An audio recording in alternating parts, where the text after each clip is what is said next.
Good morning dear students. आज मैं आपको पार्ट 14 विराम चिन्ह पंक्चुएशन पार्ट के बारे में बताऊंगी। लास्ट क्लास में मैंने इसके चिन्ह और इसके बारे में बताया था। आज मैं आपको इसके डिफिनीशन के साथ आपको एक्सप्लेन करूंगी। पार्ट 14 विराम चिन्ह।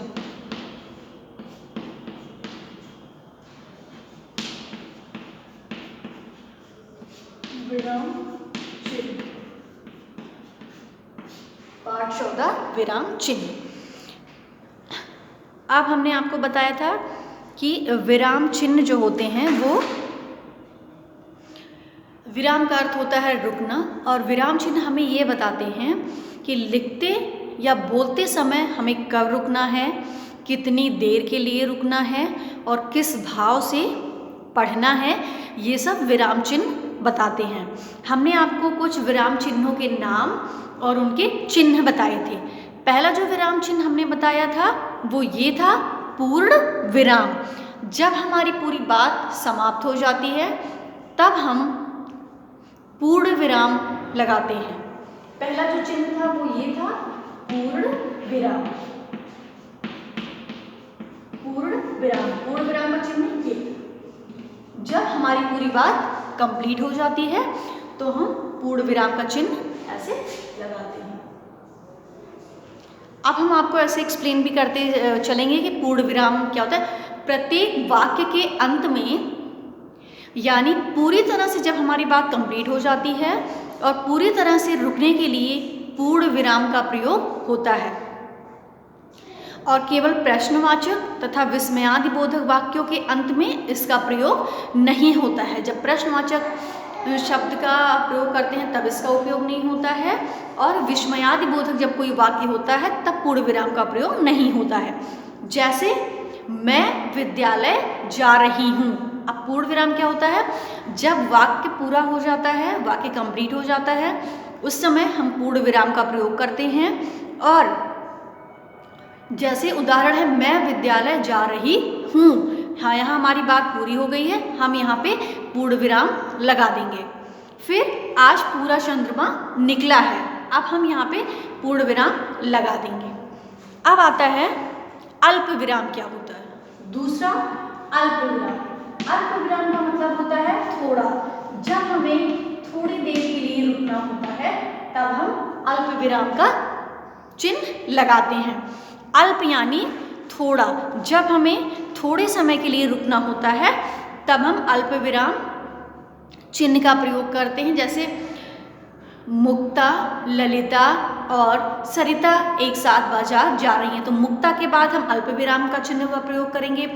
फिर ललिता और सरिता एक साथ बाजार जा रही हैं, जहाँ यहाँ पे हमें थोड़े समय के लिए रुकना है, इसलिए मुक्ता के बाद जब हम ललिता का नाम लेंगे तो हम वहाँ पे अल्प विराम लगाएंगे। फिर है प्रश्नवाचक चिन्ह। प्रश्नवाचक चिन्ह। प्रश्नवाचक चिन्ह। प्रश्न पूछने के लिए प्रश्नवाचक चिन्ह का प्रयोग किया जाता है। जब हमें प्रश्न पूछना होता है या जहाँ पर प्रश्न पूछा जाता है वहाँ पर प्रश्नवाचक चिन्ह का प्रयोग होता है। जैसे तुम्हारे कितने भाई बहन हैं। यहाँ पे प्रश्न पूछा जा रहा है कि तुम्हारे कितने भाई बहन हैं, तो यहाँ पे प्रश्नवाचक चिन्ह का प्रयोग होगा। फिर विस्मयादिबोधक चिन्ह। चौथा है विस्मयादिबोधक चिन्ह।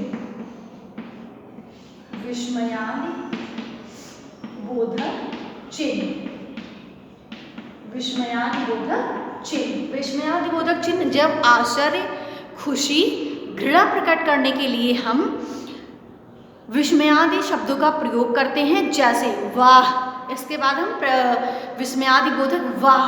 हम यहाँ पे आश्चर्य, खुशी, घृणा, भय आदि प्रकट करने वाले वाक्यों में विस्मयादि सूचक शब्दों का प्रयोग किया जाता है। जैसे वाह, तुमने तो बहुत सुंदर चित्र बनाया। छी, कितनी गंदगी है। और उद्धरण चिन्ह। फिर आता है उद्धरण चिन्ह। तो ये उद्धरण चिन्ह जो होते हैं वो दो प्रकार के होते हैं। प्रकार के होते हैं। पहला उद्धरण चिन्ह होता है एकहरा उद्धरण चिन्ह, दूसरा जो उद्धरण चिन्ह होता है वो दोहरा उद्धरण चिन्ह। एकहरा उद्धरण चिन्ह क्या होता है? इस एकहरा उद्धरण चिन्ह का प्रयोग ये होता है एकहरा उद्धरण चिन्ह, ये होता है दोहरा उद्धरण चिन्ह। तो पहले एकहरा उद्धरण चिन्ह का प्रयोग कब करते हैं? किसी विशेष व्यक्ति, वस्तु या पुस्तक का नाम लिखने अथवा लेखकों अथवा कवियों का उपनाम लिखने के लिए प्रयोग किया जाता है। जैसे गांधी जी राष्ट्रपिता कहे जाते हैं, तो जब हम यहाँ पर राष्ट्रपिता लिखेंगे तो हम एकहरे उद्धरण चिन्ह का प्रयोग करेंगे। सूर्यकांत त्रिपाठी निराला, तो निराला का जब हम लिखेंगे तो हम उद्धरण चिन्ह का, एकहरा उद्धरण चिन्ह का प्रयोग करेंगे। और ये हो गया आपका एकहरा उद्धरण चिन्ह। फिर आता है दोहरा उद्धरण चिन्ह। दोहरे उद्धरण चिन्ह का प्रयोग हम कब करते हैं? इस चिन्ह का प्रयोग किसी व्यक्ति के कथन को ज्यों का त्यों लिखने के लिए किया जाता है। जैसे महिमा ने कहा मैं आज नृत्य सीखने नहीं जाऊंगी। इस चिन्ह का प्रयोग वाक्य को ज्यों का त्यों लिखने के लिए किया जाता है। जैसे महिमा ने कहा मैं आज नृत्य सीखने नहीं जाऊंगी। फिर आता है योजक चिन्ह। अगला आता है योजक चिन्ह। योजक चिन्ह का वो ये ऐसे होता है। योजक चिन्ह का प्रयोग दो शब्द जोड़ों या युग्मों के बीच में किया जाता है। जैसे धीरे धीरे दिन ढल गया, मेरे माता पिता शहर से बाहर गए हैं। धीरे धीरे दिन ढल गया, मेरे माता पिता शहर से बाहर गए हैं। रात दिन, जब हम रात दिन, दिन रात, माता पिता, भाई बहन, इस शब्द का जब हम जोड़ों का प्रयोग करते हैं और उन जोड़ों के बीच में हम योजक चिन्ह का प्रयोग करते हैं। जैसे मेरे माता पिता शहर से बाहर गए हैं और सारे। फिर आता है लाघव चिन्ह। लाघव चिन्ह, लाघव चिन्ह ये है आपका। संक्षेप में सूचित करने के लिए हम लाघव चिन्ह का प्रयोग करते हैं। और जैसे डॉक्टर, अब हम डॉक्टर पूरा नहीं लिखेंगे, सिर्फ डा लिख करके और यहाँ पे हम लाघव चिन्ह का प्रयोग कर देंगे तो हो जाएगा डॉक्टर। डॉक्टर सिन्हा हमारे शहर के प्रसिद्ध व्यक्तियों में से हैं। मैंने अर्थशास्त्र में पीएचडी की है। अब भावों के अनुसार, अब आप देखिए इसमें कि क्या करना है। भावों के अनुसार किसी बात पर बल देने के लिए लिखते तथा पढ़ते समय विराम चिन्हों की सहायता ली जाती है। विराम चिन्ह के माध्यम से बोलते समय थोड़ा विश्राम मिल जाता है और चिन्हों के स्थान बदल जाने से वाक्यों के अर्थ भी बदल जाते हैं। अब आइए अभ्यास कार्य पे। नीचे दिए गए विराम चिन्हों के नाम के लिए उचित विराम चिन्ह लिखिए। ये आप देख करके लिख लेंगे और निम्नलिखित वाक्य में उचित विराम चिन्ह का प्रयोग करिए। ये भी आप अपने मन से कर लेंगे, इसमें कुछ करना नहीं है। और अब आपको इसमें ये अभ्यास कार्य आप कॉपी में लिखेंगे और कॉपी में जो आप लिखेंगे, कॉपी में सिर्फ आप इतना लिखेंगे।